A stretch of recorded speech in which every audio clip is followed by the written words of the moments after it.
I wasn't open them up. Shorty, she talking and open them up. If it say something, we going it out. And then it's stuffing it out.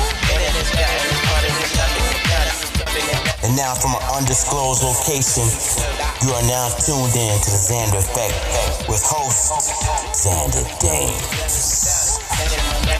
What's up, everyone? Welcome to the Xander Effect. I'm your host, Xander Dames, alongside with my co-host, actor Jeremy Miller. Jeremy, how you doing today? What's up, my fellow degenerates? Yes, we certainly are. And you are now joining us in the Xander Effect, the number one place, and pretty much the only podcast that showcases up-and-coming artists musically and gives you the best in entertainment, sports, and video games. And talking about entertainment topics so far, one of the topics I want to go ahead and talk about in a little bit here is the fact that Britney Spears is asking the judge to remove her father, Jamie Spears, as sole conservator of her estate and everything else. So we'll talk a little bit about that. In sports, the National Anthem NASCAR car was stolen from Cracker Barrel in Georgia. So we'll talk a little bit about that. And in video game news, Jurassic World gets a DLC in Minecraft. So we'll talk a little bit about that. Plus, we have a special guest, actor and author and producer Sean Kanan joins the Xander Effect and talks a little bit about what he's got going on, his series on Amazon called Studio City, amazing series, by the way, and what he's got planned for the future. But first, here is Lifeline's She's the One, right here on the Xander Effect.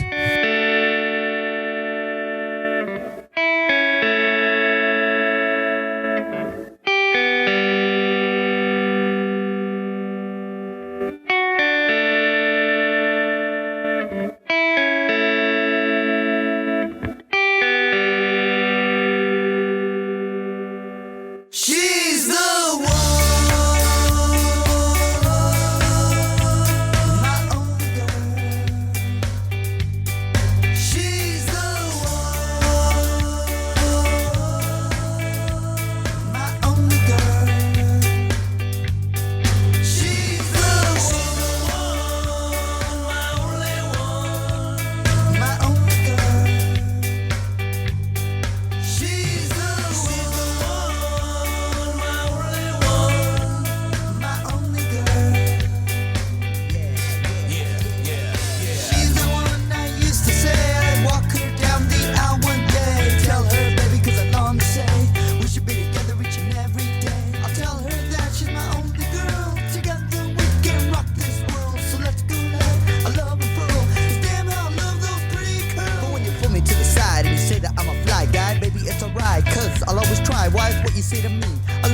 She feels so right. She's the one who understands what it takes to please her man. She's the one doing body shots. She's the one giving all she's got. She's the one that's no pretend. Baby, 'cause you're mine.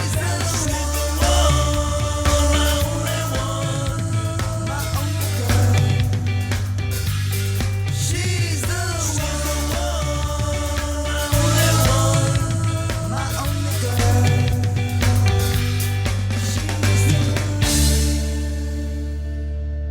Yo, this is Jason, and you're listening to the Xander Effect. Why don't you guys tune in and tap in for me one time?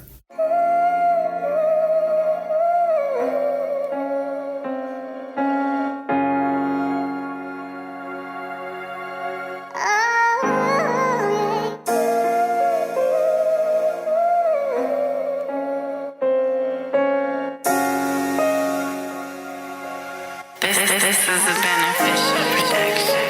It's that Fifth Street flow, we brought the army out. Me and Ryder, we thuggin' out of Monica house. Broke her heart when I moved out of my mama house. Broke her heart when I called mama to bomb me out. I was protection for a lot of niggas. On the block with binoculars, how I'm watching niggas. You ain't coming to my side without my permission. You know one false move can put us all in prison. Was trippin' in them apartments. At least we ain't had that blicky when they caught us. Told my nigga to punch it because I think they on us. This shit ain't get easier, we just got smarter. Now my brother on the run from him. They came to me for some info, I ain't got none for him. He got out the country, he put the dust on him. What's fucked up is that his own nigga told on him. Why you do him like that? You know he would've gave the shirt off his back. You don't know what it's like to do a bit on that mat. That's why you telling no niggas to cut your sentence in half. Hey, and that nigga still love you. No matter how bad you did him, you know a brother's a brother. This one for the guys, we gon' ride for each other. These bitch ass niggas, ungrateful motherfuckers. I can't even tell the whole story. Cause after I tell you, I gotta worry. You know that jury will give you 30. That's why you can't do dirt around niggas that ain't sturdy. It might take a minute, you'll get it. You shouldn't have to try to be a real nigga. I told you I'll forgive you, I won't forget it. Now let's eat, I'm your fucking meal ticket.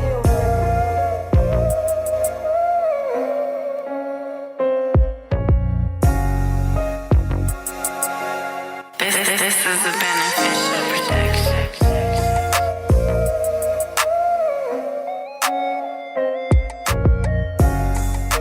That was Marquiese McClendon's Fifth Street right here on the Xander Effect.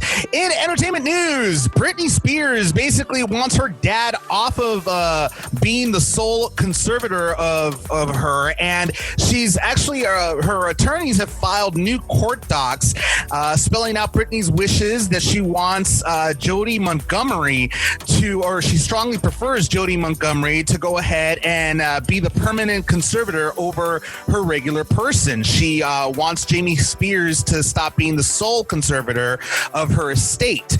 Now, this is a topic that many of her fans have been fighting for. They've started the new or the trend and the movement, the hashtag Free Britney movement, and because they all feel that Britney has been pretty much, I don't know, she's been under a major control. I mean, they tell her how to dress, they tell her what to eat, they tell her where to go, what to wear, how to spend her money. Like, she's literally has no control over her own person. I mean, granted, she's got mental issues and everything, but that's a little ridiculous. I mean, I don't know, Jeremy, as an actor, I mean, what do you think when it comes to this type of action? I mean, having a conservator pretty much telling you what to do and what to wear, and as an adult. Well, considering I spent my whole childhood like that, it's not a fun thing, and I can't imagine doing it as an adult. But, we don't know the story, and that's the truth. All we know is what the rags tell us and the media and everything else, and it's never the whole story. So who knows what she's dealing with? Do I like the idea? No, I don't. I've always thought that a conservatorship should be, a group of family so that it's not one person deciding, everything for someone. I think motives can be questionable for that kind of situation. I've always believed that kind of thing should be handled by a group of people. And I agree with you with that. It's just so eerie to know that that someone has control over what you earned yourself. Her issue stems deeper. Her issue is more of a mental issue. She's got serious mental issues. I mean, obviously, we all know the meltdown she had a few years ago when she shaved her head off and she attacked paparazzi with an umbrella. I mean, it all stemmed from there. Like, she had a complete breakdown, and that had to do with I think she has bipolar disorder. I think it is. Yeah, I think it's because of that people are, her family are afraid to allow her to make decisions on her own because she's not stable enough to make decisions for herself. I can comment on this a little from another side. I had a friend who I went to high school with who was a trust fund baby. His father owned a major company, and he had bipolar disorder as well as a couple of other things as well, dual diagnosis. And because of the fortune that was left to him, his father died just before he graduated. He was put under a conservatorship because of his mental issues, and they were leaving him some ridiculous sum of money. That money was put under a conservatorship, and for the first 15 or so years, because he was often on his meds and there was all sorts of issues, he was still under that conservatorship. But he was, after years of being on his meds and staying on the straight and narrow and getting his act together, he was able to get out from under that to a degree. So it is possible. I believe it's a very long process, but it is possible for her to come out of this if she shows she's capable, if she shows mental capacity for taking care of herself. Well, only at this point, only time will tell, because so far she's had Jamie take care of all her affairs since her breakdown, and it hasn't changed. But apparently, many people are close to her are reporting that Jamie is kind of going a little overboard and taking advantage of the situation too much. So if she's asking for Jamie to stop being the sole conservator of her estate, there's got to be a reason why. There's got to be a reason why she doesn't feel comfortable with her father, handling her affairs by himself. And like you said, Jeremy, it should be a group effort type of situation, not one person, because that's too much power for one person to have over another, I think. I would agree. Like I said, I think the motives can be questionable when it's just one person. Like I said, I don't know her father. I have no idea the situation. And again, we're dealing with a person who is dealing with some mental issues, who may or may not be mentally unstable while trying to make this decision. So, if she's got her capabilities and her faculties and she realizes, no, this is too extreme and I'm trying to make an effort here, then, I would definitely support her in it. But again, we don't know where she's at the moment. We don't know what's going on. I just think that it is too much power. It is way too much power, and I hope that she definitely gets well. So far, it seems like I don't know, man. Like, she's been posting TikTok videos that pretty much depict her having another breakdown. So many people have been looking at her videos and they're like, what's wrong with her? It's been very eerie what's been going on with her, but who knows? Hopefully she'll start, after this decision that she decided to make. Maybe it's the stress of having her father, having this kind of power over her, and the fact of the matter that her father has conservatorship over her, sole conservatorship over her, could be adding to the stress, which could trigger another breakdown. In my opinion, that could be a trigger to another breakdown. In other entertainment news, The Exorcist reportedly getting a 2021 reboot. This is what's funny about that. Morgan Creek Entertainment is actually the production company that's going to be taking this this reboot, and they're gearing up for a theatrical reboot to hit theaters in 2021.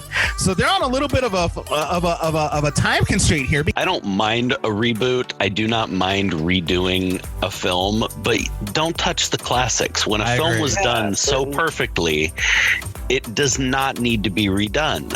I'm sorry, it doesn't. This is, what else can they bring to it? What did they leave out that you're going to bring to this brilliant classic horror film? Irony of ironies, Morgan Creek actually, they found a tweet that Morgan Creek tweeted back in September 28th, 2015, and it said, quote, "For the record, we will never attempt to remake The Exorcist."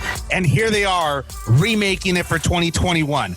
I mean, what's the explanation with that? I mean, why would they go ahead and say they weren't and suddenly they were? I mean, could it be because they need it for financial purposes to go ahead and make a little money because maybe they're suffering, economically? I mean, could that be one of the reasons? Well, I think economics is always one of the reasons. And unfortunately, I hate to be this way about it, but people are running out of ideas, and it seems like the big companies, they don't have anything new. So exactly. So you're going to go ahead and piss on a film by doing a remake, a remake of a film that there was literally blood, sweat, and tears on set. I mean, I got to agree with you guys. I mean, doing remakes, leave them alone. Leave the remakes, leave the reboots alone, please. Start coming up with original ideas for the love of all that's holy. Because seriously, this is getting ridiculous. I mean, and don't get me wrong. There's some movies that I'm okay with a reboot because from a cinematic point of view, from an artistic point of view, having an awesome remake of a movie that didn't have the technology that it had back then and remaking it now for the technology that we have now would be really cool. There's certain movies that are actually really cool to go ahead and do that. Absolutely. There are a lot of movies that maybe missed the mark because of what they weren't able to deliver at that time. I think that's a brilliant time to reboot something. Somebody had a brilliant idea but couldn't quite deliver what you wanted from it because of whatever restrictions at the time. That's probably the only good reason to do a reboot, in my opinion. I mean, I like the fact of the matter that they're actually going to, I mean, with Ghostbusters, that was, oh God, when they remade that, I was so upset, because it's like, dude, leave it alone. My thing is leave a classic like that alone. It didn't do well at the box office. Now you have that they're going to go ahead and do the continuation of Ghostbusters. That one I can actually be okay with because this is a continuation of it. A continuation is not a reboot, and I don't mind that if they do it right with the story. If they come up with something original, absolutely. But can they deliver on that? Taking it's been a great idea.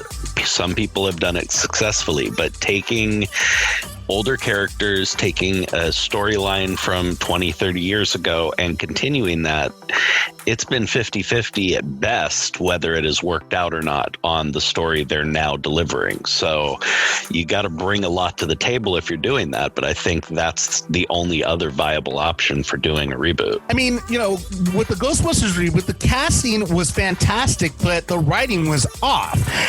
Same thing with Ocean's 9 or whatever with Sandra Bullock. The casting was amazing, but I just think that the writing with the story, everything was already overplayed and it was just off. They should have just created something completely separate.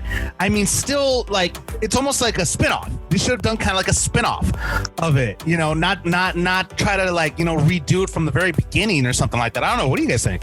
I think from a writing standpoint, that is easier to put together something that fans and the audience will connect with. I think trying to do the same thing, writers I think feel tied to put a lot of the same type of jokes in, or the same moments, or the same whatever. And again, you're just rehashing stuff. It's not new, it's not creative, and it doesn't connect with the fan base for the most part. They were trying to reboot Back to the Future with The Rock. Oh, hell no. No. Yeah. It was going to be The Rock, and I can't even remember who was supposed to play Michael J. Fox's character, but yeah. I mean, this is what we've come to in Hollywood at the moment. Well, you know what they're rebooting next, starring Will Smith, starring Will Smith and Kevin Hart. Planes, Trains, and Automobiles. I think as a buddy comedy, that kind of thing can be redone in a fun way if they do it right. We'll see what happens. I mean, honestly, there's just so like you said, Jeremy, there's just so many reboots that need to stop being rebooted because it's just too much. It's just way too much. And I'm just like, I'm over the reboots, to be honest. I need something a little bit more original these days. So, we'll see what happens. We'll see what happens with this reboot because I mean they have a very limited amount of time to do, like I said, to do the casting, location, everything. So it might end up being a straight to streaming service movie. I would have to say I can't say straight to TV anymore because nobody really watches television. They all only watch streaming services now. So I think that's what's going to end up happening. It might go straight into like Netflix or Hulu or Amazon or something like that. That's my opinion. But we'll see what happens. In other entertainment news, Stacey Dash's estranged husband says that he was hypnotized into marrying her. Apparently, Jeffrey Marty is filing new court docs in response to Stacey's divorce petition because she's perfectly fine with the divorce, and looks like she's perfectly fine with the marriage being annulled. Actually, at this point, and he claims that he only took. He says basically that he only took his vows after Stacey's pastor put some sort of religious pressure on him, and that he, quote, unexpectedly and suddenly proclaimed that it was God's will. That's what Stacey's pastor said, and he used some sort of, quote, hypnotic prayer techniques. Really?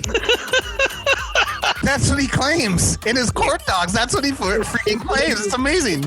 On top of that, I'm sorry, but even hypnotists will tell you that hypnotism doesn't work unless you believe in it in the first place. And dude, that I swear, she never ages. She looks exactly the same, and she's still drop dead gorgeous. That woman is still freaking gorgeous, and I'm just like, dude, why would you want to divorce her to begin with? Like, seriously. I mean, but then again, it was Stacey that started the petition. So, I mean, maybe she was the one that was, maybe she should have said, no, you're the one that hypnotized me. I mean, come on. I don't know. It's that to me, it's a very strange situation. It's a crazy situation. So I don't know. I don't know what that's, I don't know. Stacey's I think she's had a pretty rocky time as far as relationships go.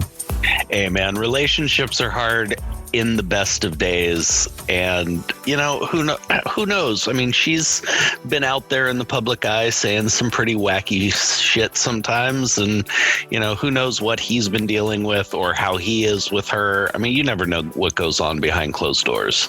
So, I mean, the fact that she's smoking hot, there's plenty of smoking hot women out there that after 5 minutes of talking to them, you run the other direction, and plenty of smoking hot guys that are the same way. So, that's just how it is. I don't care if she's hot. I mean, that's awesome, but that has nothing to do with them making it work as a couple. That's very true. That's very true. And it is famous words. It is what it is. In other entertainment news, I had the opportunity to actually interview, Jeremy, your good friend, Sean Kanan. And the interview the man. It was an incredible interview. We talked a little bit about his Amazon series, Studio City, which is an amazing series.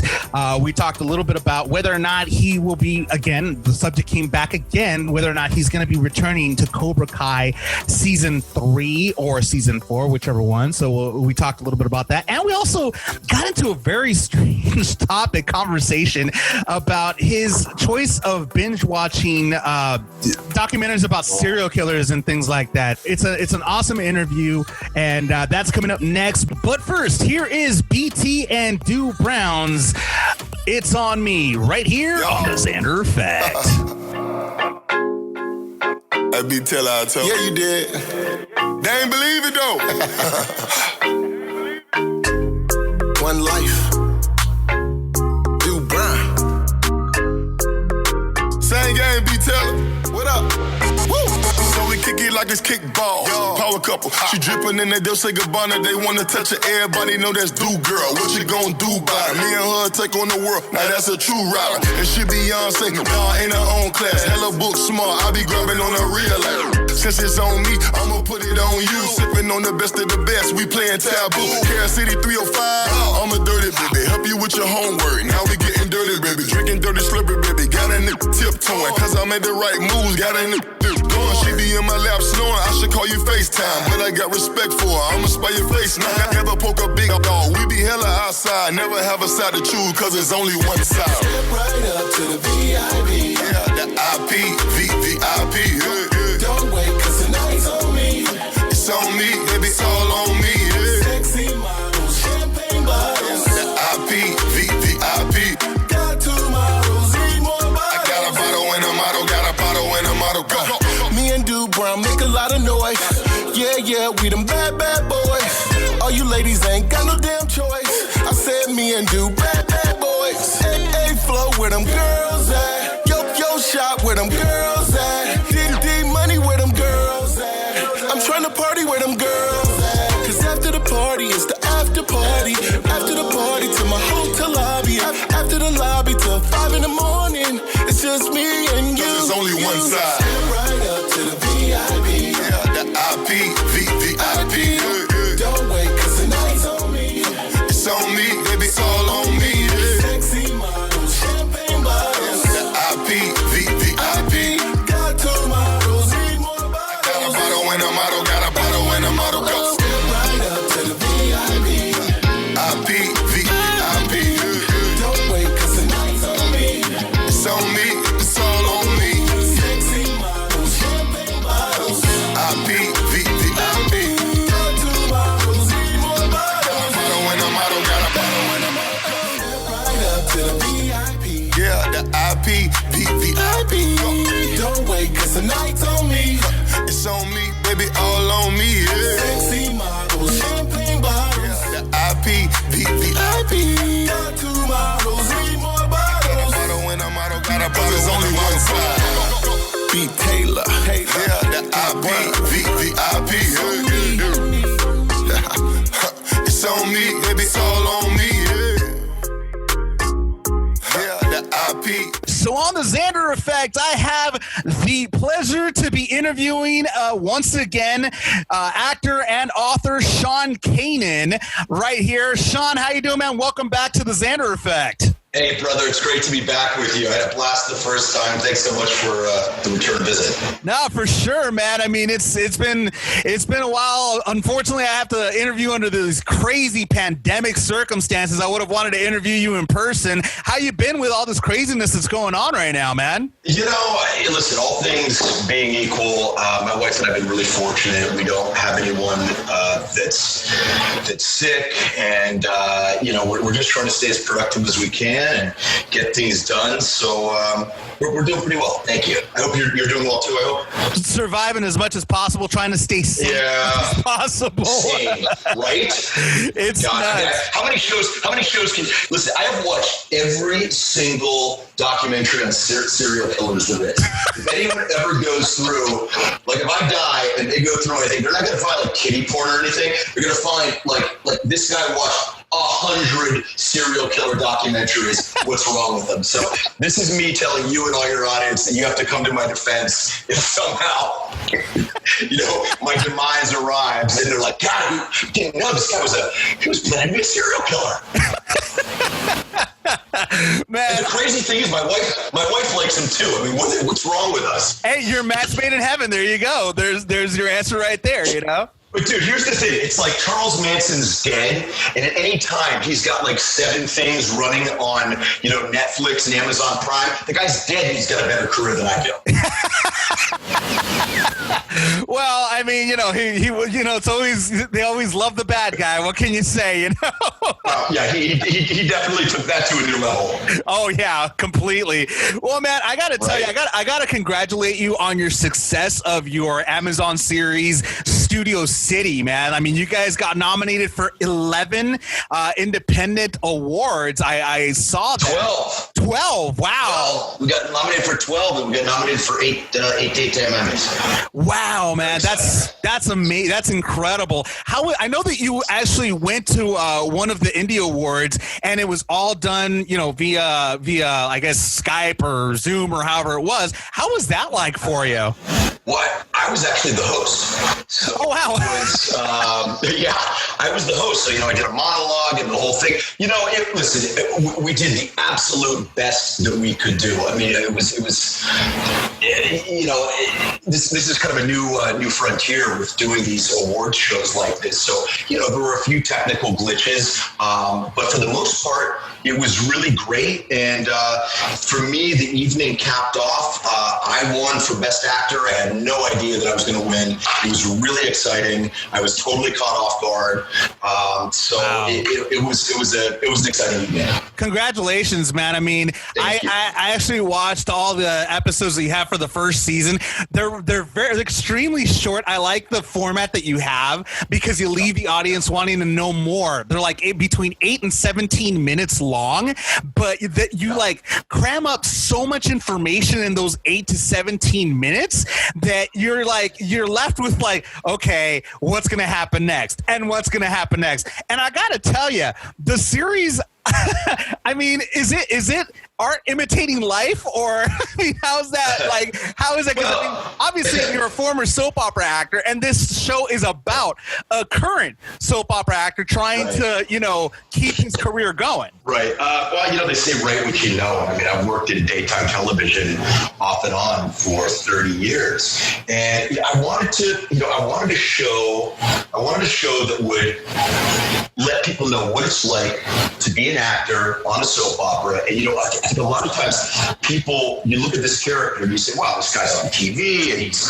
working with beautiful women and he probably makes a lot of money. As you're watching it, initially he might not be that likable, and then the onion skin begins to peel back, and you see that he deals with so many problems and insecurities. And, he's no longer the young buck of the show. He's getting older. His contract's up. His monster of a producer hires a kind of younger, better-looking version of him to dip in his heels. He's got a gold digger girlfriend. He's got a stage mom at his age. And, he's a guy that always thought he should have had a bigger career in his mind. He should have been an action star. And there's a moment where the producer says, Sammy, do I just have to say it? You're just too old. Yeah. And the guy is kind of always looking for more, and more comes in the form of a person that he never knew existed at the end of the first episode, and it completely upends his life and makes him start to re-examine everything. It's a show that it's a drama, but there's definitely moments you're gonna laugh, and we deal with some pretty significant social issues. We deal with Me Too. We deal with ageism. We deal with LGBTQ.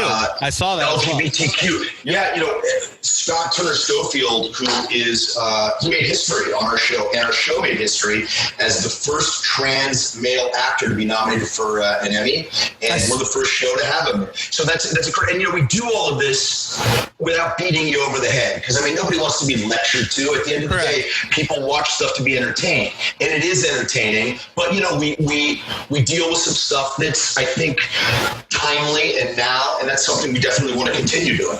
No, and that's for sure. And I wanted to ask. I wanted to ask you this the last time we were talking, that you were on the show. Is that what was the purpose of coming up with this particular concept? Well, this is something that I've always wanted to do. I've been involved in writing and producing for a long time. This is a show that I've been trying to get made for well over a decade in various different incarnations, and through the right series of circumstance and relationship, I was finally able to get it made. But I wanted to create and play a character that was really very close to kind of who I am as a guy and, you know, kind of what my experience has been. A lot of the stuff that my character Sam goes through is not necessarily something that I've gone through personally, but, you know, a lot of the events are an amalgamation of people I know, things that I may have experienced.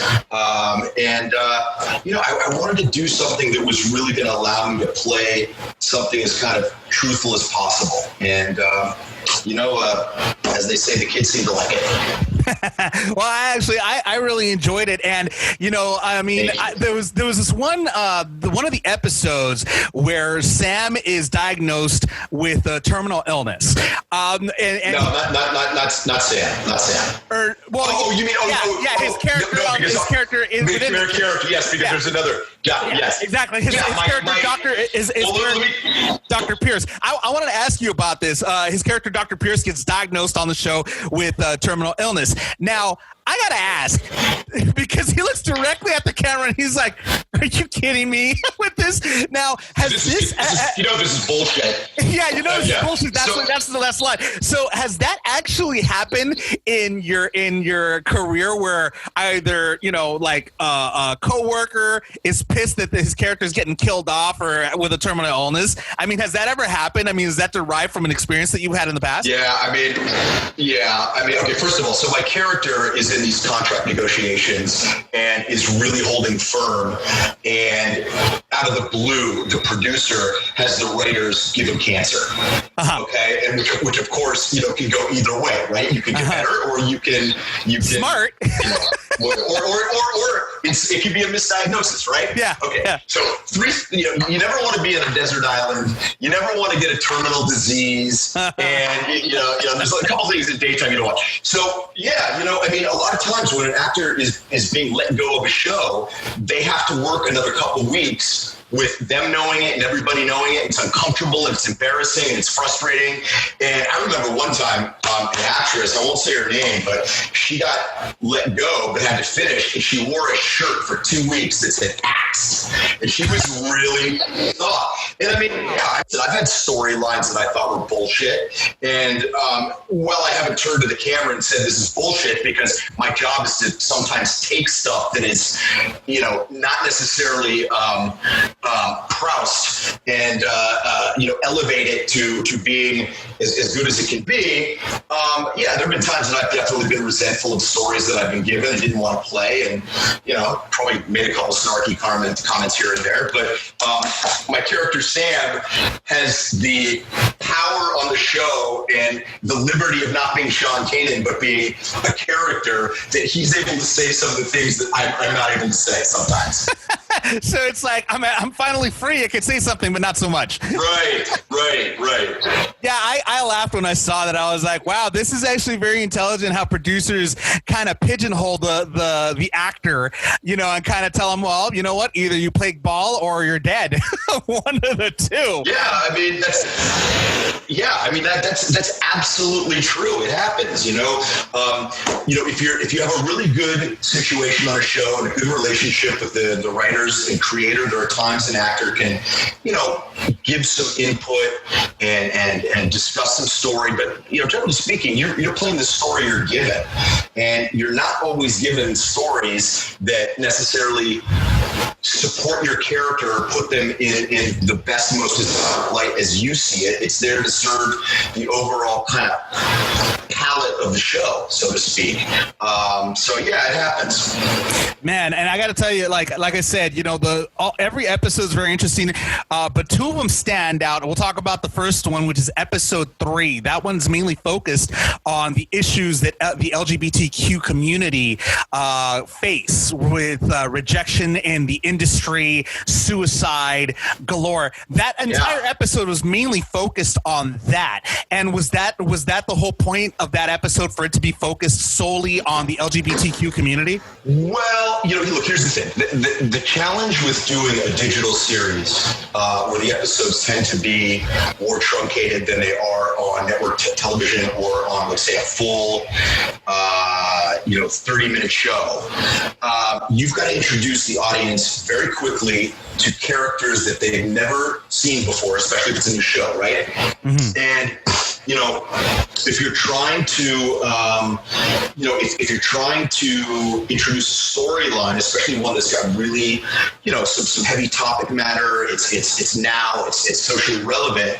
I wanted to give it the time so that it would be treated with the respect that I felt that it needed, and in doing that, sometimes you pass the ball to another player, and those episodes were really every bit as much about, Scott Turner Schofield's character, Dr. Brantley, as they were about me. And he just did an outstanding job with it. He did. Scott was nominated for both an Indie Series Award and for a Daytime Emmy. So it was a very exciting award season for Scott as well.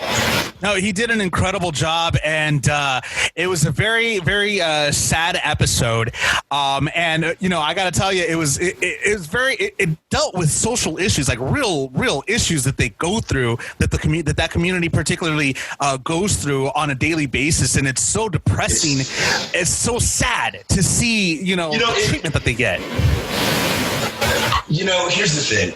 Yeah, it is. And the rate of trans people that are victimized, especially black trans people, it's horrendous. And you definitely can get caught up in the sadness of all of that. But I choose to look at how brave and what a pioneer a guy like, Scott Turner Schofield is. Mm-hmm. And look at sort of the positive, inspiring part of some of the stories. No, and without a shadow of a doubt. And going back really quick to what you mentioned about how these, episodes have been, very short, very compartmentalized. Did you mean for these episodes to be this short, or was this just a stepping stone for the shows to be a lot longer, in the coming seasons? Well, that's something we're discussing right now. There are certain advantages to this format. Mm-hmm. We're discussing the possibility of going to a longer one, but at the end of the day, we had a finite amount of resources, as do most independently produced projects. Mm-hmm. It doesn't have the deep pockets of a studio or Netflix or something like that. So we decided that this would best allow us to tell the stories we wanted to tell, introduce the characters, and give the audience a really great taste of what the show is about, and still conform to the resources we have. Do you prefer this? Would you prefer to keep this format, or given the opportunity, would you want the longer format? Because it seems like this format's working great, to be honest with you. I mean, obviously, words speak for themselves. I got to tell you, I got mixed feelings about it. There's a lot about this format that I really like. I mean, because it just is like a bullet train, there's absolutely no room for anything that is not really driving the plot and it's an exciting way to work. The other part of me is, God, wouldn't it be great to have a more expanded format to, bring in more characters, have longer scenes, blah, blah, blah. But so I don't know. So that's all stuff that we're discussing right now. And when I know, I will let everyone else know. Nice. Nice. We'll look forward to that. Right. Now, like I said, I wanted to talk about 2 episodes. Episode 3 was one. Then there's the final episode of this series. My God, the emotion. Well, not of the series. Of the first season. Of the first season. Of the first season.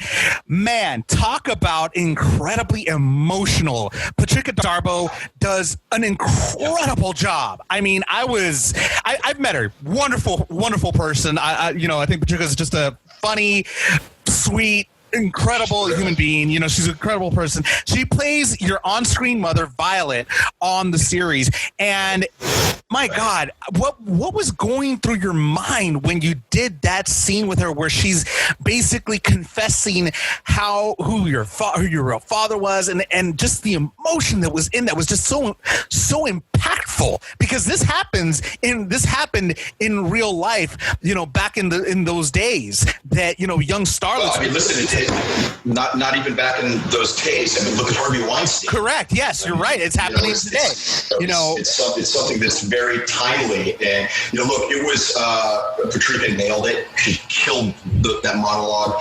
She killed it the first time. We did it a couple times, but she killed it. And really, I just had to listen. It was so heartbreaking that it allowed me to do what I needed to do as an actor. I mean, it's her scene. She killed it. And, Patricia and I always say Patricia and I have worked on more things together than I can count. Starting back on a show called Step by Step with Susan Summers. I remember Step by Step. Like decades ago. Yep. And so Patricia and I we did a rap video together. I don't know if anyone's ever seen it, but we did a really funny rap video called I'm a Soap Star. And if you haven't seen it, Google it. It's really funny. Nice. It's totally tongue-in-cheek. I don't think we're a rap star. We've done a couple films together. So Patricia is kind of like my go-to person that I always, contact whenever I have a project because I just know she's gonna bring it home. Man, and like I said, that scene, you can see it in your eyes, when you're looking at her, that you're just enthralled by what she's saying, what she's doing. You're completely, you completely immerse yourself into listening to what she's having to say. And that's just, I got to tell you, again, incredible show, Studio City. You guys, if you haven't seen it, go check it out on Amazon. And now we got to go ahead and address a couple of other things that are going on right now. Obviously, let's switch lanes here to Cobra Kai being bought by Netflix. Season 3. I know you've gotten this question a bunch of times, and last time we talked, it was back in February. But see, the thing is, Sean, I'm stalking you on social media. I see you posting some Mike Barnes things here and there. I see you kind of doing like some posting some pictures of you doing some martial arts. Are you teasing us here? Is Mike Barnes, because there's rumors. There's rumors that Mike Barnes might come back at the ends of season 3. So how true are those rumors? Never know. I don't. You never know. Listen. I can't confirm or deny. As far as my training goes, training is something that I do. Correct. Yes. Anyway, so but it's been really cool. I've been training with Daryl Vidal, who was in the big final tournament in the Karate Kid. He fought Johnny Lawrence. Remember, he's the Filipino kid that does all the fancy kicks. Yeah. So I've been training with Daryl. He's just spectacular. I love working with him. I guess I'm just keeping myself ready in case I got to dust off the gi and get off the bench. We'll see. Oh man, I'd love to see Mike Barnes come out like last time we spoke. Yeah. Come out to be like with the puka shells and everything, and him just right, Birkenstocks, like hemp shirt. I would laugh so hard if I saw. I love that, right? I think it'd be awesome. I'm looking forward to season 3. Have you watched? You've watched the shows, right? So far, have you watched all of them? Oh yeah, absolutely. Man, what'd you think of that insane fight scene at in the school? Yeah. That was nuts. I thought that was incredible. I was like half expecting like it was going to culminate with a dance number to song. The choreography for that was fantastic. I was in shock. I was like, I have never in my life seen a riot style fight like that in my entire life at school ever. Yeah, no, that was insane. But besides Cobra Kai, obviously you can neither confirm nor deny, so we'll leave it at that. We'll leave it to everybody else's imagination at this point. Other than that, so you have Studio City. Are you working on any new projects? Because obviously Studio City has become a huge success. Are you going to be working on any other projects right now, especially with the pandemic? What else do we have to do at this point? But it's I may be doing a film next month. I'm waiting to see because there's a lot of protocol that goes with it now. So I would have to go travel and then quarantine for 2 weeks. So we're waiting to see if we can work that out. I have a film that just came out on, I think it came out on Showtime. It's called Beyond the Law with Steven Seagal and DMX. That just came out about a month and a half ago. But, there's just such limited production right now that I'm just sort of pouring all of my energy into seeing what's coming next with Studio City. And that's about it. Like I said, I'm working on some other literary projects, and you're just trying to stay as busy as I can in what has become a really, unfortunately, constricted work environment. Not only that, I mean, I was also wondering, besides Studio City, are you planning on creating any new TV shows, or are you writing any scripts for any new movies, anything like that I could talk about? My wife has a really exciting show that she has in development right now, and I'll probably be working as an actor on that. It's a terrific show. So, no, I'm not working on anything new, but my wife, who is one of the writers, and Michelle won the Indie Series Award for writing on our show. Nice. She's got an exciting show that I'm involved with indirectly as an actor. So, awesome. I always got something going on. You got to keep something going on. You got to keep yourself fresh at all times. Dude, if not, I'm just going to, stay in my boxers and watch, more serial killer documentaries. I've already watched on. And, just waiting for Netflix to put out some new ones. Man, I didn't watch the documentary, but I watched that one with Zac Efron. The Ted Bundy one? It's got a funny title. What is it? It's what the judge said to Ted Bundy. Yeah. Oh, man, but there was that one. And then there was the one of a New England football player, what is it? Tony Hernandez, I think it was his. Yeah, that was nuts. That was insane. I saw that one. I was like, wow. I mean, he was just wow. Talk about a sociopath. Talk about a sociopath all the way. Like, the guy had no remorse. He had no feeling whatsoever. He was lying all the way through. He didn't stop lying. And it was just insane. I mean, I remember they interviewed one football player that he actually he chucked into the sideline, and I remember him saying that Tony Hernandez actually stood over him, and he said, if you do that shit with me again, man, I'm gonna effing kill you. And then he sees him on the news, and he's like, man, I don't know if he was serious or if it was just the heat of the moment now. Like, I'm not sure. It might have been serious. I mean, look, they also say that a lot of it was, not a lot of it, I'm not making excuses for this guy at all. I'm thinking out loud that, the repeated concussions, the brain injuries like that. I mean, there is a reality that, you have certain brain injuries, and it dramatically affects your ability to express empathy, makes you have impulse control and hyper aggressivity and things like that. I wonder if any of that was a contributing factor. He may just have been a piece of shit. I don't know. But. I mean, his childhood wasn't the best in the world because, I mean, his father he abused him, physically abused him, physically abused him and his siblings. So, I mean, obviously, there's had to have been something that stemmed from that as well. I mean, from what of course, absolutely. But there are a lot of people that have crummy childhoods and are abused, and they don't grow up to do that stuff. So, I don't know. It's interesting. I was telling you about watching these documentaries, and they say that they think, and when I say they, it's neurologists and sociologists and psychologists. They think that people basically are born with psychopathy. Really?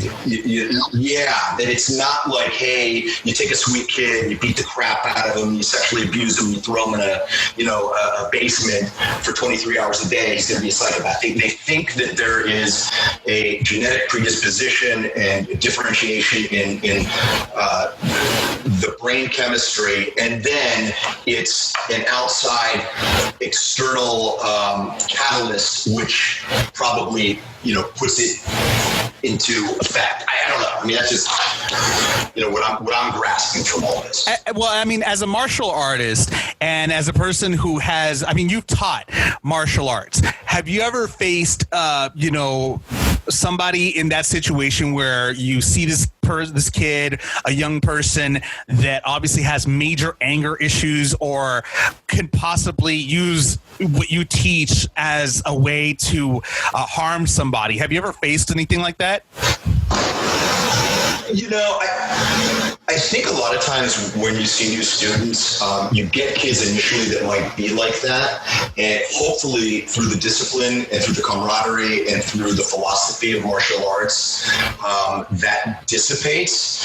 I think if it doesn't, they tend to have a difficult time integrating into a school, and they either wind up leaving or, you know, the sensei is smart enough to recognize that this is not somebody who should be taught this stuff. I haven't personally, but here's the thing. I have, let's just say this, I've known teachers that I've worked with that wound up being the kind of guys that got in a lot of fights, got into criminal trouble, and wound up not using karate for what it's meant to be used for. And that's unfortunate.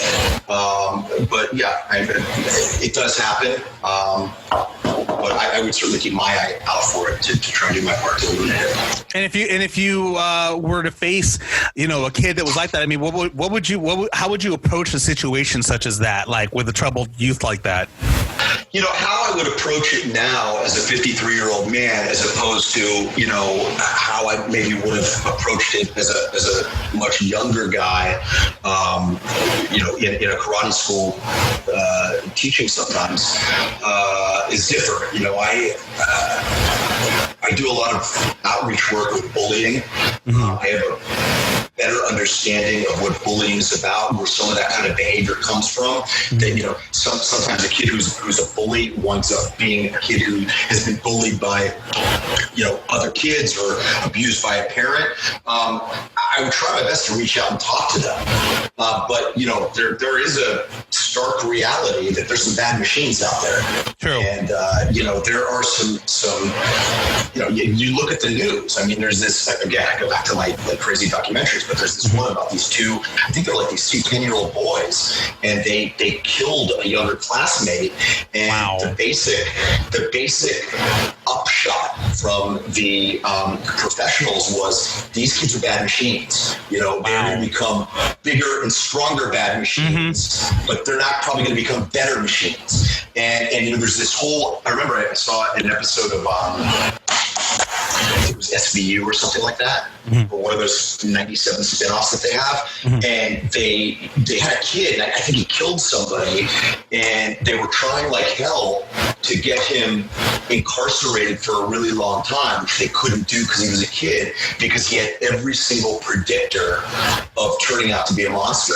And there was a moment at the end where he's done with the trial, and he just kind of looks back and smimes. And it's like, anybody who's seen the original Omen, it looked like Dane. Yeah. You know? So yeah, that's scary because I've actually seen, you know, I've seen on YouTube. On YouTube, they always have like these compilations of trials of murders of young kids, and there's a couple of them that's they're really freaky. You could see in their eyes the sadistic look in their face is so freaky.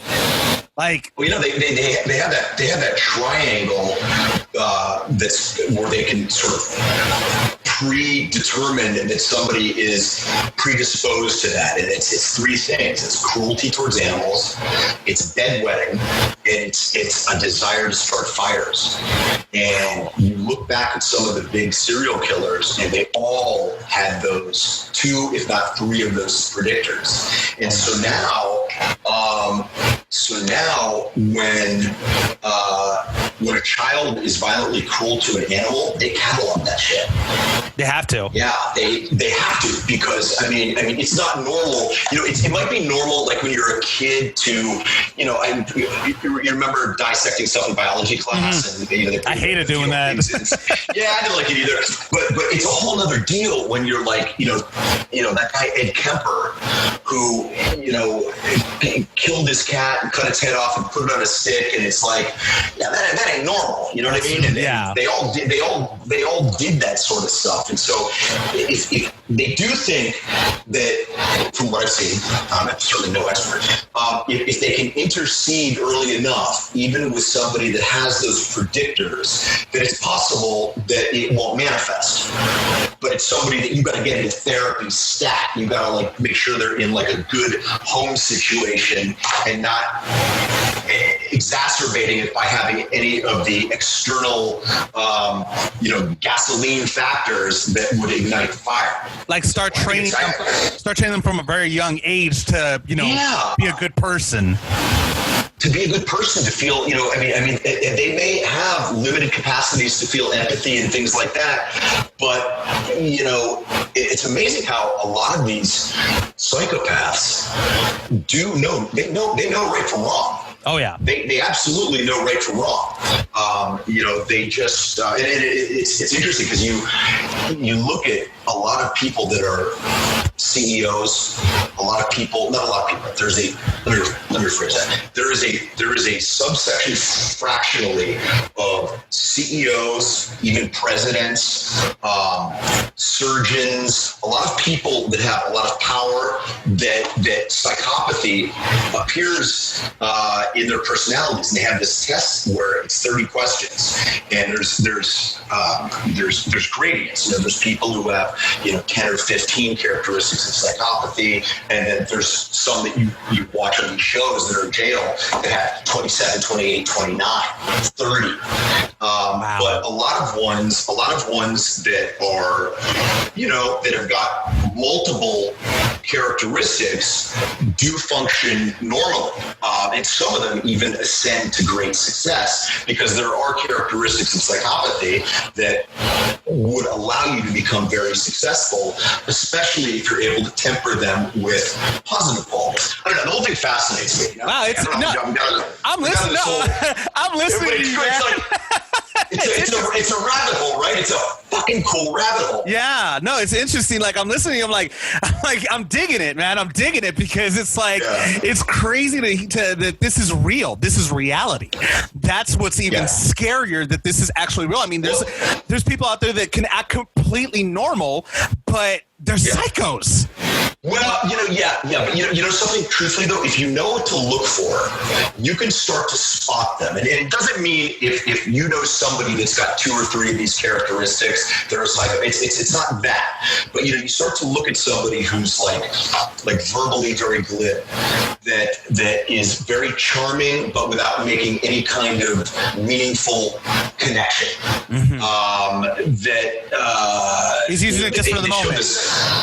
They showed this one thing that was really interesting. They were showing what a psychopath in the workplace might look like. And you see a guy that is on the same level as other workers, but when, say, the vice president of the company comes, they'll make sure they go up and talk to them. And it's not about what he's necessarily saying to the vice president. It's about his other co-employees seeing him speak to the vice president, thinking he's somehow in the know.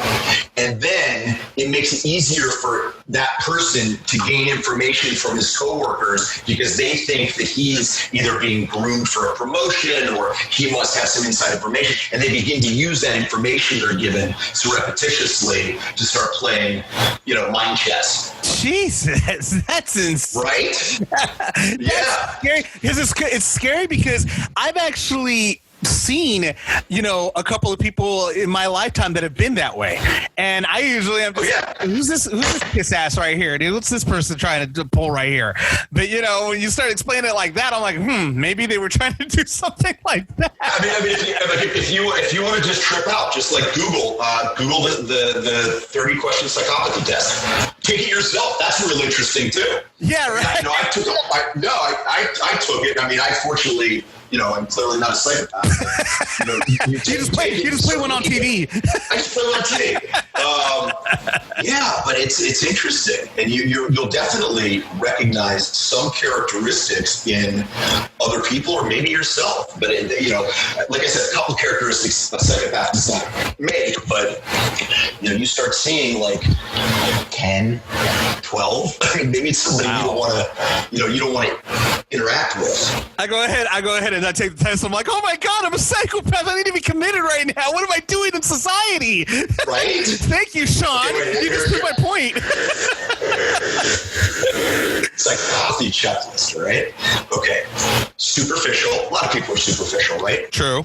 Grandiose, deceitful, lacks remorse, lacks empathy, does not accept responsibility, impulsive, poor behavioral controls, lacks goals, irresponsible, adolescent social behavior, adult antisocial behavior. And listen, listen, anyone who's gone to Vegas has exhibited, adult.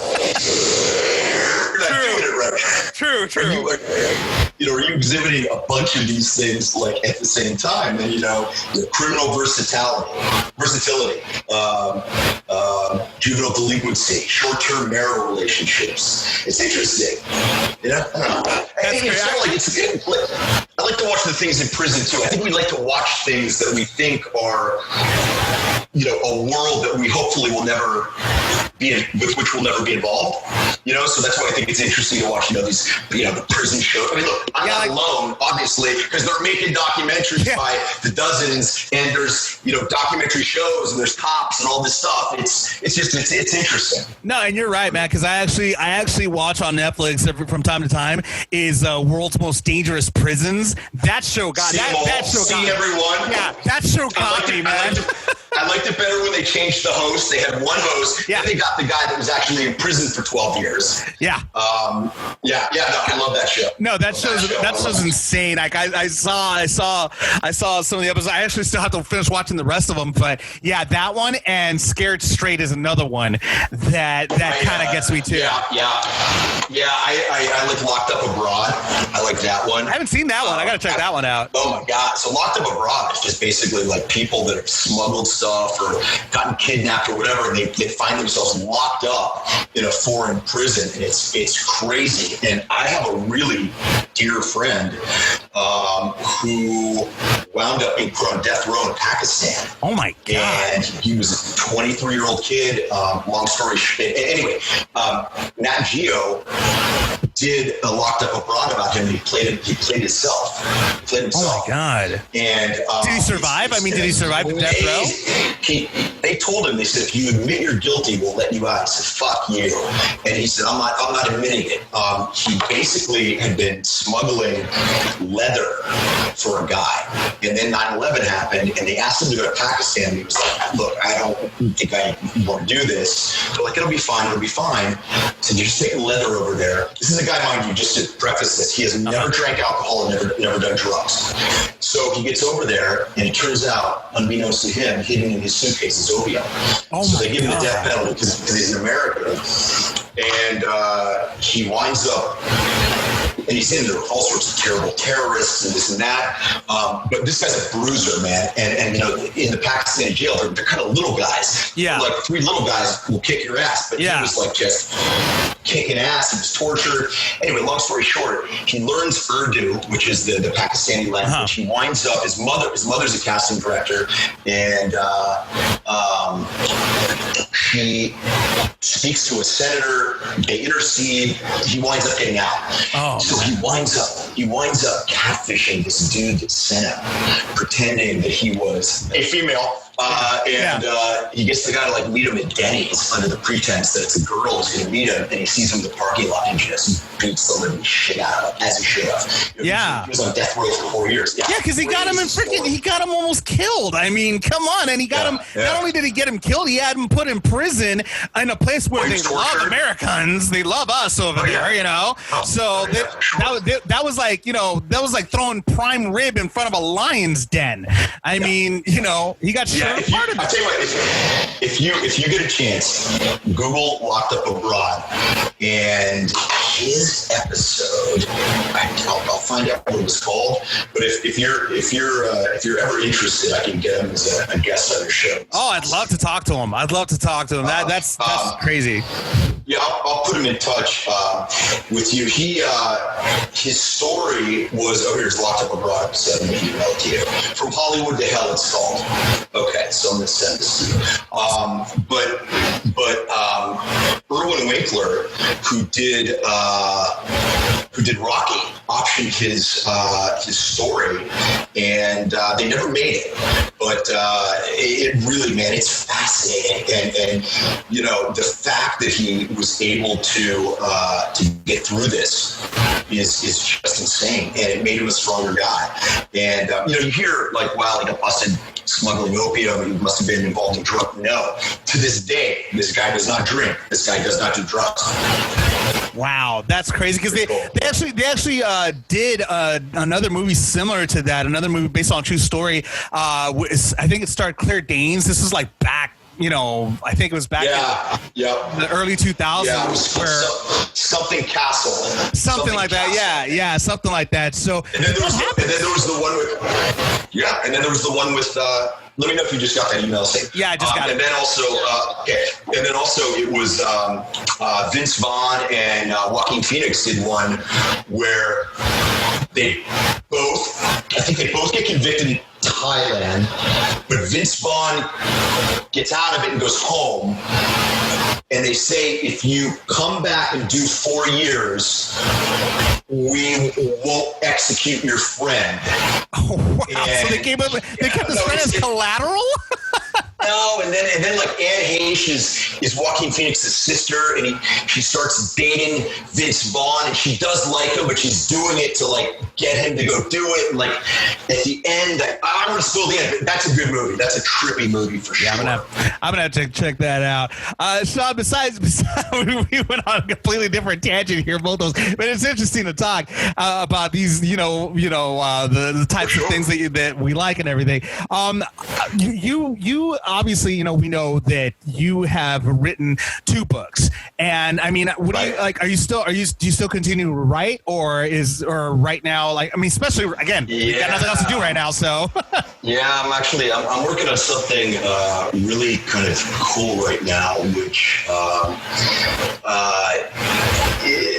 not going to say what it's called, but it does tap into my martial arts background and having, the Karate Kid sort of universe, but it's a self-help sort of philosophy project, and I'm going to have it out hopefully in the next 6 to 8 weeks as an ebook, and believe me, I'll be letting everybody know about it, and I think it's going to be something pretty special.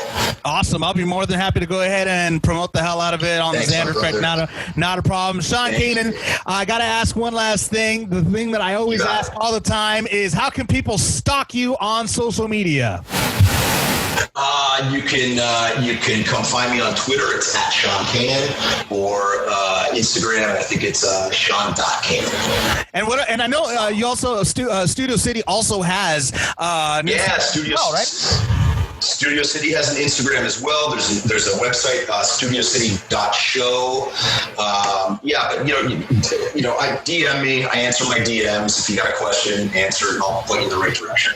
Awesome. Well, Sean, thanks again for being on the Xander Effect, man. I mean, I wish you more success on Studio City. I can't wait for the second season. Like, the first season was amazing. Looking forward to second season. Looking forward to all your projects, brother. And I hope to have you on here again to talk about season 2. You will. You take care of yourself, okay? Likewise, brother. We'll talk soon, man.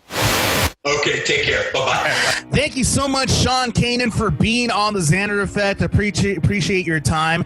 That was an awesome interview, guys. I mean, Jeremy, he's your friend, dude. I mean, he's an awesome person to interview, man. I absolutely adore that guy. That really was a great interview. And man, as you know, he is the ultimate alpha male, and he comes off as this very domineering, very macho guy, and he's just about the sweetest, nicest, most generous, person I know. So yeah, he's awesome, incredibly talented too, man. His new show is so fun. Oh, it totally is. It most definitely is. I mean, the other thing too, that this little tidbit of information, I didn't even know, you told me that he did stand-up comedy.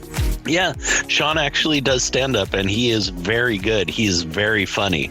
But that's the only note I ever had for him, is I went and saw him, perform, and he comes out in his Italian suit and everything, and he has this very intimidating presence. Yeah, and I told him, I said, dude, nobody wants to laugh at somebody who looks like they're going to kick their ass. I said, you got to come out. you can't come out looking like a mafioso. You got to come out, a little more personable.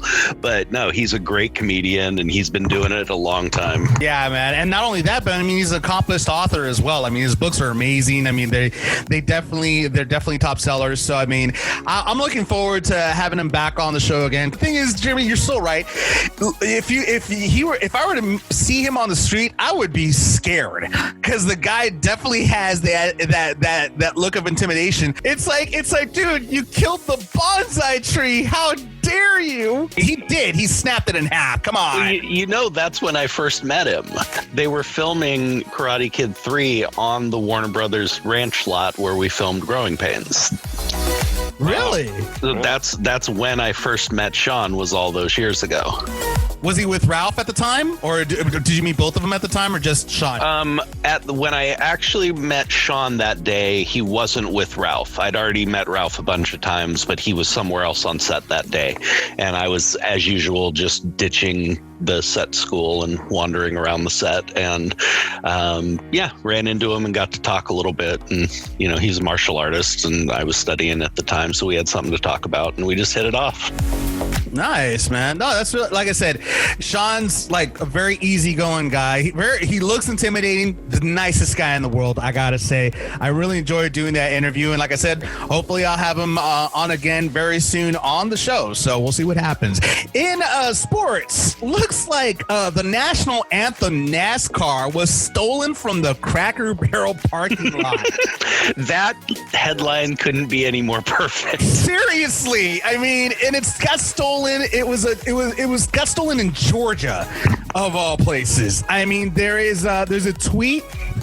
There's a tweet that MHR Racing posted, and it says, quote, truck, trailer, and various items are set up with various tracking devices. If you have seen or know the whereabouts of the stolen items, please contact the local authorities. 5,000 reward leading to the recovery of all. I'm sorry, I gotta laugh at that. Well, I kind of get it, because years ago, I don't know if you remember when the Bob was stolen from Bob's Big Boy in Burbank. Actually, no, I don't remember that. It got stolen. It was a big deal. That was two of my friends. So when they were, a little drunk one evening and finishing off an evening at at Bob's, and they just got it into their head that they wanted that in their garage. So yeah. I kind of get where this could have happened. But I mean, Bob's is open 24 hours. How did they not see that? Your guess is as good as mine. I still wonder, because I know they had to use, drills, and I mean, how do you not hear that? Seriously, like, that's wow. That going back to this story, the Mike Harmon racing team. Basically, the story was that they were making their way back to North Carolina from Daytona on Sunday, and they made a stop at Kingsland, Georgia, at the Cracker Barrel there. And, as you do. Exactly. Duh. And basically, Fox 46 Charlotte reported that a surveillance video showed someone getting into the silver 2000 Ford F-350, and they started messing with the ignition before pulling onto I-95 south toward Florida. Seriously, we talk about like obscure news. This fits into that too. That the way they have it tweeted, it almost seems like a lost dog, like a lost puppy. That's how they have it tweeted. I mean, they had that tweeted on there, and I'm just like, really? Are you? I mean, it looks like it should be on the side of a milk carton. The car, the truck. Don't get me wrong. I love me some Cracker Barrel, but seriously, this couldn't have happened anywhere else. Dude, I have to agree. Especially, it's a NASCAR car getting stolen. That story just couldn't have been placed better. It really couldn't have. It was just amazing. So yeah. Anyways, in other sports news, it's almost that time of year again for fantasy football, and of course, I am league champion. Thank you very much. Jeremy already knows. I've been telling you guys to kiss the ring, kiss the ring, kiss the ring. Enjoy it while you can, baby, because I'm actually drafting my team this year. Yeah, I mean, you keep on that. See that old ditty's getting really old. The fact of the matter that I went to auto draft last year. That's why you got half of my team and our other guy bought the other half and blah blah blah. Who cares? Okay, I mean, a real champion would have been able to still pull off a win. But guess what? How do you think this is going to affect us? I mean, with everything that's going on with the pandemic, with the uncertainty of the schedule and the players that keep on dropping out, that are opting to drop out because of this pandemic, how is this going to affect fantasy football in general? Honestly, it's gonna be a crapshoot this year. It really is. You have no idea who's gonna be able to stay healthy, who will get quarantined, who's gonna be stupid enough to leave the bubble or not behave the way they're supposed to. So now they're in quarantine and are suspended for 2 weeks. Ezekiel Elliott. It's gonna be really interesting. But I think. Oh, go ahead. Keep going. No, I was just gonna say. I think the buzzword of the year this year for fantasy football is gonna be flexibility. On top of that, you're going to have players opting out. That's just a fact. And whether it's a big name or not, you have key parts who are backups, who are, key parts of the line or the defense or whatever that may not be there. I mean, I expect we're going to see squads who are not at full strength. I don't know. It's a tougher call because, as you mentioned, Jeremy, I mean, it all depends on the players that are actually going to behave themselves and stay quarantined. I mean, yes. Look at it. We've already seen a bunch of guys, a bunch of the baseball players breaking curfews, sneaking out. I mean, we had the Cleveland Indians situation where, those two players who snuck out lied to their other players' faces, got on a plane with them the very next day, put them at risk, some of them with family members who are very susceptible. And it's gotten to the point where these players have said, if you bring them back to this team, I will not play. I will opt out. And that's a fair assessment because it's they're trying to stay as healthy as possible. This is their livelihood, and I get the feeling it's mainly the younger players, the ones that just started. That they were like, well, as soon as I make it to the big leagues, I get to party, I get to spend my money, I get to all this stuff. I mean, that's what I'm assuming because you have Ezekiel Elliott, fairly younger player, not he's been playing for a couple of seasons. He went ahead and before the season even started, when the pandemic began, after they told everybody, stay indoors, don't party, he was partying up. Guess what happened? He got infected. Take a hint, guys. It's just so. I don't think I've ever wanted to be out so much in my life. Well, one thing's for sure. It's still not going to stop us. But yeah, I'm actually looking forward to it. I'm looking forward to the new season. I'm curious to see the structure of how this season's going to play out, to be perfectly honest. Let's put to the side real quick me trying to defend my title to become champion once again. Let's put that to the side. Let's focus on the fact of the matter that in the middle of the season, some of these players that we all have drafted could opt out of nowhere or become, God forbid, ill with the virus. How is that going to screw us all up? It's going to be an interesting year, man. I think it's going to be fun. I think the unpredictability will make for a very interesting and fun season. Who knows what's going to happen? We might not even, there's a distinct possibility a season, a full season doesn't even happen. We could get part of the way in and, they could start having issues. We've already had multiple postponements in Major League Baseball, and these are not guys who are laying on top of each other for most of the game. So, it's a possibility. There's a lot of things that could go on. I personally feel, just to keep it fair for everybody in our league, that if something happens, I don't know, halfway through, I think we should just cancel it and just keep me as champion. What's the harm in that? Really, what is the harm in keeping me champion for another year? I'm just thinking about the betterment of the team, of the league, just keeping the integrity alive. Coming up next in video game news, Jurassic World DLC is released in Minecraft. We'll talk a little bit about that, but first, here is Zakaeda's Thorazine right here on the Xander Effect.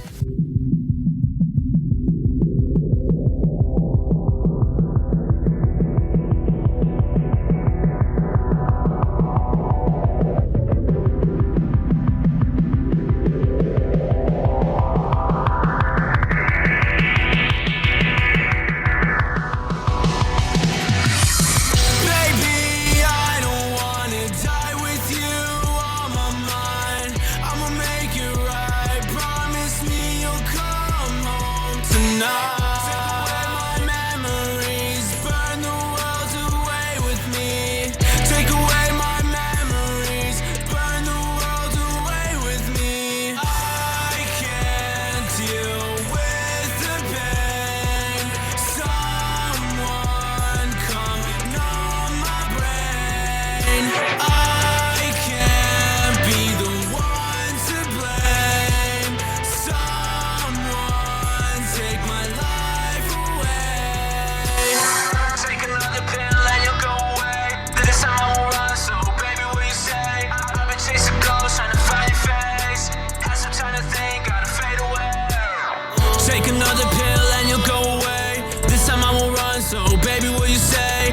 Chasing ghosts, trying to find your face.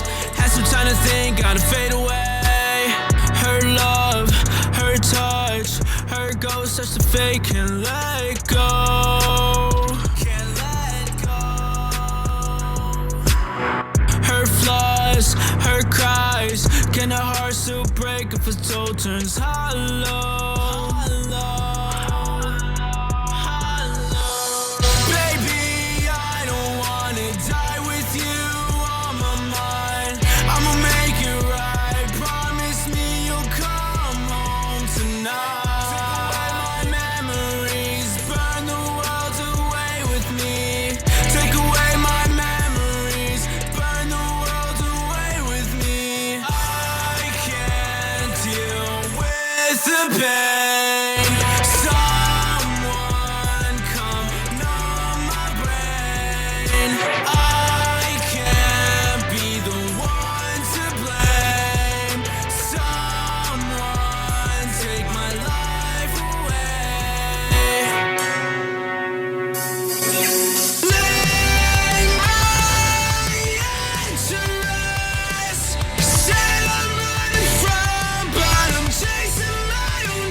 The voice of Aset, you bet! From I, the Somnium Files, and you're listening to The Xander Effect.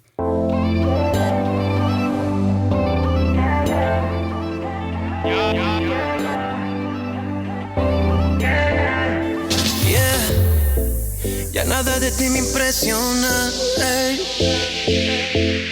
Juegas con todos y los ilusionas, ey. Yeah.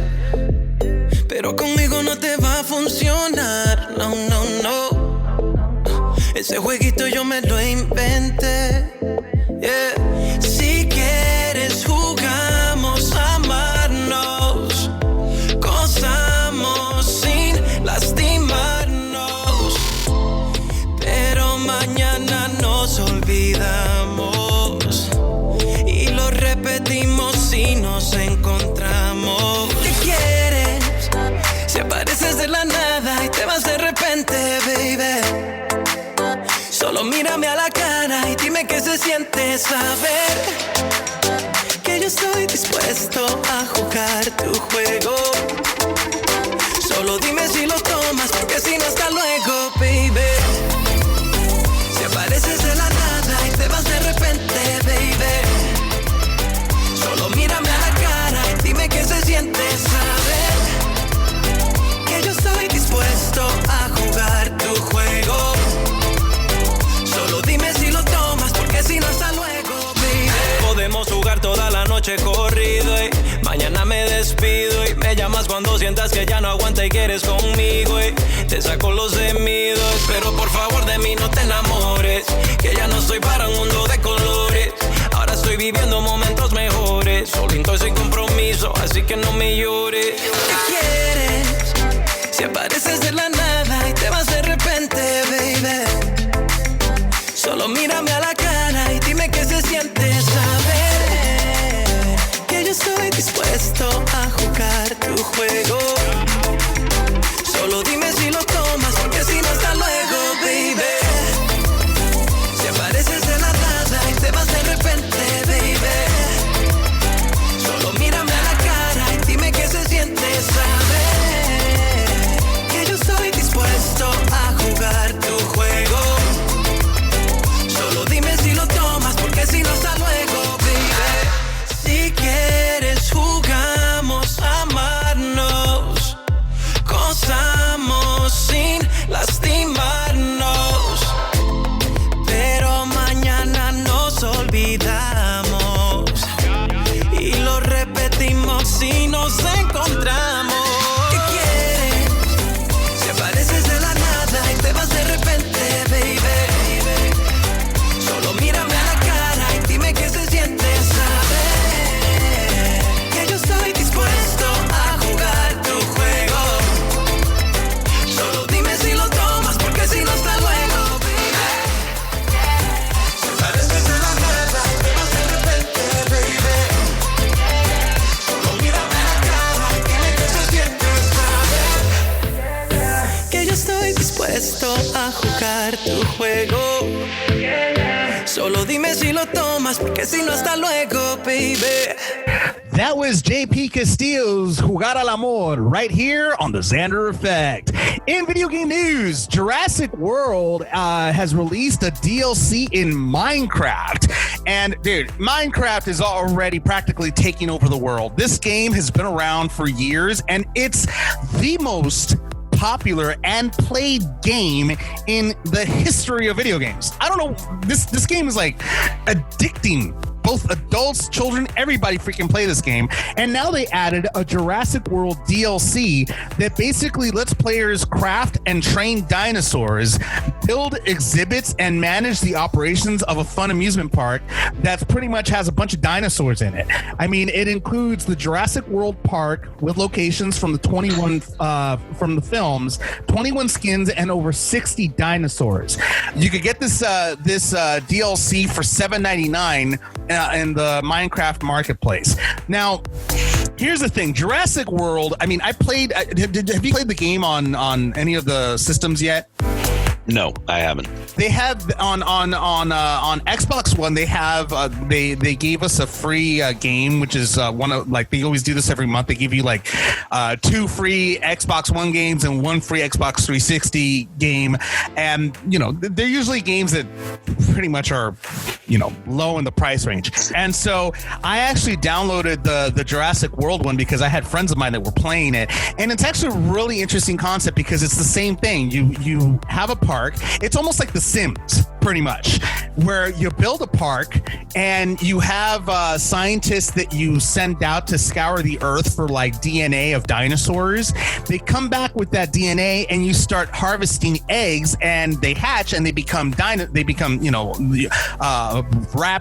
or brontosaurus, tyrannosaurus rex. Is that how eggs work? So as I'm saying this, or I was rudely interrupted by certain people. I hate you. Just want to put that one on there. Yeah, so basically that's how this game goes, and you have to maintain each facility. So the fact that Minecraft is doing this, it's just pretty much, in my opinion, they're biting the same thing that Jurassic World has already in place. I mean, I think it's a great idea. I mean, even if it is similar or doubling up on what's already there in the original Jurassic World game. I mean, people who are Minecraft fans, that just gives them a whole nother, a whole nother option, a whole nother venue. I've never been a big Minecraft fan, although my son is, and I'm sure that's something he's going to jump on in about 2 seconds when he sees it. So I just have never found the appeal to Minecraft. I really haven't. I don't understand what the attraction is to this game. I mean, it's just building blocks. I don't know. I don't know. But truthfully, that's got to be what the designers were going for. It's just trying to reach another base. There's a major mobile game out there right now. I think it's one of the AFK arena games or something like that is doing a crossover with Assassin's Creed. and they're bringing in characters from Assassin's Creed into their battle arena or whatever. Jurassic World DLC is out right now, so go ahead and make sure you check that out on all major gaming platforms. That's the news in case you haven't heard it. Wanted to go ahead and thank Jeremy Miller, as always. Thanks for being here with me on the Xander Effect. I hope I never see you again. The feeling's mutual. Awesome having you here as always. And, remember to always, we're still in a pandemic right now, so remember to continue to be safe, practice social distancing, remember to continue to wear your masks. We're all in this together. We're all in one world together. And remember, music always, always heals all. We'll see you next time. Yo, yeah. Yeah. Yeah, yeah. Yeah, yeah. Yeah, yeah, yeah, I wasn't open that mouth. Sure that she's talking and open that mouth. If it say something, we going it out. And then it's stopping it out. And then it's got it, it's part of it, nothing we got it. Stopping it, that's what we got it. And then we done it, we go out. And then say something, we going it out. The Xander Effect is powered by 50/50 Global Music Inc., Sony Music The Orchard, and BMG Bertelsmann. In association with Art 19 Media.